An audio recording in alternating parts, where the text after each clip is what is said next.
சட்டமன்ற தேர்தல் களைகட்டி இருக்கக்கூடிய நிலையில் தாவேகா நிர்வாகிகள் ஆதவர்ஜுனா மற்றும் புஷி ஆனந்த் ஆகியோர் செய்தியாளர்களை சந்திக்கிறார்கள். பார்க்கலாம். அது சம்பந்தமாக போக்குவரத்து வசதி செய்து கொடுக்கவில்லை என்பதற்காக அவங்க மேடம் கிட்ட நாங்கள் புகார் கொடுத்துருக்கிறோம். அவர்கள் அதற்கு உண்டான நடவடிக்கை எடுக்கிறேன் என்று சொல்லியிருக்கிறார்கள். ஆமாம். எல்லோருக்கும் வணக்கம். 50 வருடங்களுக்கு பிறகு தமிழக மக்கள்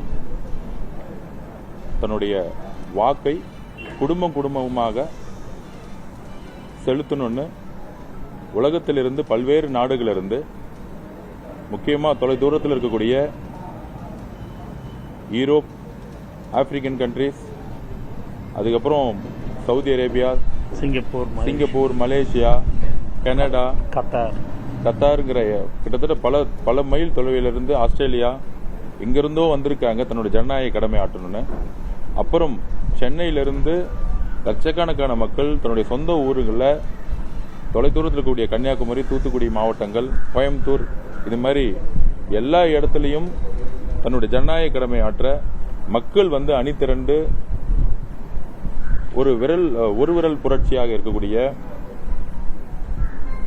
கிட்டத்தட்ட இன்னைக்கு 90% மேல வாக்காளர்கள் தன்னுடைய வாக்கை செலுத்துறதுக்கு தமிழகமே திரண்டிருக்கு. இந்த சந்தர்ப்பத்தில் ஒரு 3 நாட்கள்ல உங்களுக்கு நியூஸ் வந்திருக்கும். உலகத்தில் இருக்கக்கூடிய எல்லா தமிழர்களும் இங்க வாக்கு செலுத்துறாங்கன்னு. ஆனா நேற்று நைட்டு பாத்தீங்கன்னா தெரியும். நேற்று இரவுல இருந்து நேற்று ஈவினிங்ல இருந்தே 4 மணில இருந்தே உங்களுக்கு தெரிஞ்சிருக்கும். சென்னையுடைய பேருந்து நிலையங்கள் முடக்கப்பட்டது. இரவும் குடும்பமா பெண்களும் இளைஞர்களும் பாத்தீங்கன்னா குடும்பமா கை குழந்தைங்களோட பெண்கள் ஒரு பேருந்து வசதி கூட சரியா செஞ்சு கொடுக்க முடியல. இத்தனைக்கும் ஒரு வாரத்துக்கு முன்னாடியே திரு election commission Archana Patnaik madam சுற்றறிக்கை அனுப்பிச்சிருந்தாங்க. பேருந்து வசதிகள் சரியா செஞ்சு கொடுக்கணும் அப்படின்னு. எப்படி பொங்கலுக்கும் தீபாவளிக்கும் செஞ்சு கொடுக்கணும் அதே மாதிரி அதோட அதிகமா செஞ்சு கொடுத்துருக்கணும். ஆனா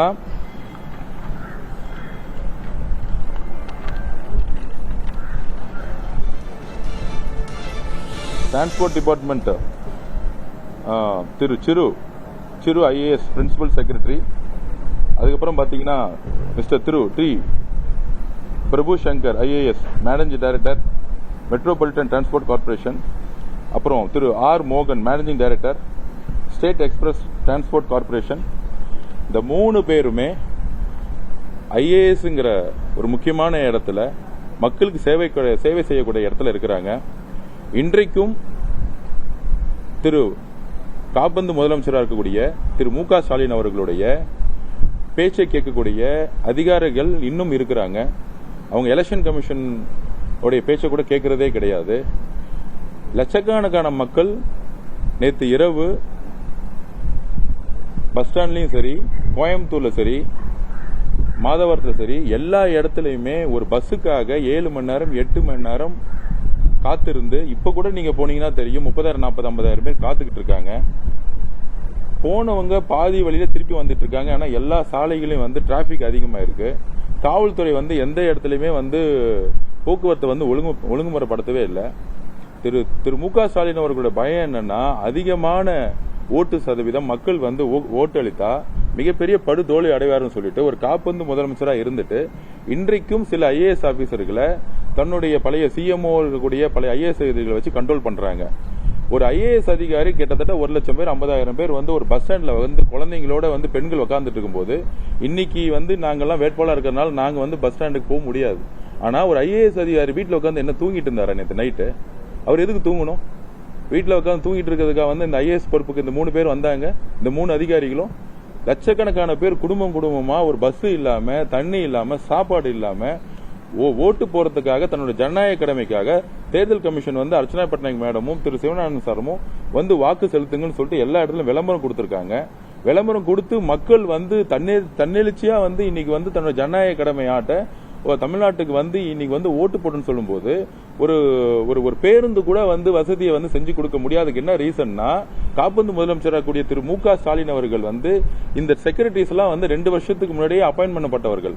அவங்களுடைய பேச்சை கேட்டுக்கிட்டு அதிகமா வந்து வாக்கு சதவீதம் பண்ணா வந்து திமுக தோத்துருங்கிற ஒரு பயத்துல இவங்க வந்து இந்த மாதிரி இந்த அதிகாரிகளுக்கு வந்து இன்ஸ்ட்ரக்ஷன் கொடுத்து இன்டென்ஷனாவே வந்து எந்த விதமான பேருந்தையுமே வந்து செயல்பட விடாம நாங்க நிறைய தனியார் முதலாளிகிட்ட பேசணும். அவங்களே சொல்றாங்க, இல்ல சார் இதெல்லாம் பொங்கல் தீபாவளிக்கெல்லாம் பாத்தீங்கன்னா ரொம்ப ஸ்பீடா வந்து டிரான்ஸ்போர்ட் ஃபங்க்ஷன் ஆகும். நேத்துலாம் வந்து அப்படியே வந்து பஸ்ஸை வந்து முடக்கிட்டாங்க. பஸ் வரதே வந்து 1 மணி நேரத்துக்கு 2 மணி நேரத்துக்கு வர வேண்டிய சந்தர்ப்பம் வந்துச்சு. குடும்பமா கொத்தா மக்கள் வந்து இது பாத்தீங்கன்னா இந்த லாக்டவுன் கொரோனா டைம்ல லாக்டவுன் டைம் போட்ட உடனே பஸ்ஸுக்காக வந்து நின்றுட்டு இருந்தாங்க பாருங்க. அந்த மாதிரி மக்கள் வந்து ஒரு இரவு முழுவதும் நின்றுட்டே இருக்கிறாங்க. சோ இதை வந்து நான் கடுமையா கண்டிக்கணும். இந்த 3 அதிகாரிகள் மேல உடனடியா துறை ரீதியான விசாரணையை கொடுக்கணும். எலெக்ஷன் கமிஷனோட சீஃப் எலெக்ஷன் கமிஷன் மேடத்தோட பேச்ச கூட கேட்காம எதுக்கு வந்து இவங்க செயல்படாம முடங்கினாங்க. இதை வந்து தமிழக மக்களுக்கு இந்த 3 அதிகாரிகள் சொல்லி ஆகணும், இமீடியட்டா சொல்லி ஆகணும். இது நாங்க அரசியலா பேசல, நீங்களே பார்த்திருப்பீங்க எத்தனை லட்சம் பேர் வந்து கோயம்புத்தூர்லயும் சரி சென்னையிலும் சரி எல்லா நகரங்களும் சொல்லி வச்ச மாதிரியே எல்லா தலைமை மாவட்டங்களையும் மதுரையிலிருந்து எல்லா இடத்துலயும், மதுரையிலிருந்து தூத்துக்குடி போக முடியல, கோயம்புத்தூர்ல இருந்து பக்கத்துல ஈரோடு போக முடியல, சொல்லி வச்ச மாதிரி எல்லா இடத்துலயுமே டிரான்ஸ்போர்ட் வந்து முடங்கி இருக்கு. நேற்று நைட்ல இருந்து பெண்களுக்கு வந்து ஒரு கழிவறை கூட போக முடியல. அந்த அளவுக்கு ஒரு டஃப்பான சிச்சுவேஷன் 12 மணி நேரமா தமிழ்நாடு ஃபேஸ் பண்ணிட்டு இருக்கு. இதுக்கு இந்த 3 அதிகாரிகளும் காரணம். சென்னையை பார்த்துட்டு இருக்கக்கூடிய இந்த ஐஏஎஸ் தாவேகா நிர்வாகி ஆதவர்ஜுனா செய்தியாளர்களை சந்திக்கும் காட்சிகளை பார்த்தோம். கிளாம்பாக்கம் பேருந்து முனையம் முடக்கப்பட்டிருக்கிறது என்ற குற்றச்சாட்டை முன்வைத்திருக்கிறார். நிறைய பேர் சென்னையிலிருந்து வாக்களிக்க வர முடியவில்லை, நேற்று மாலை முதல் கிளாம்பாக்கம் முடக்கப்பட்டிருக்கிறது என்ற குற்றச்சாட்டை அவர் முன்வைத்திருக்கிறார்.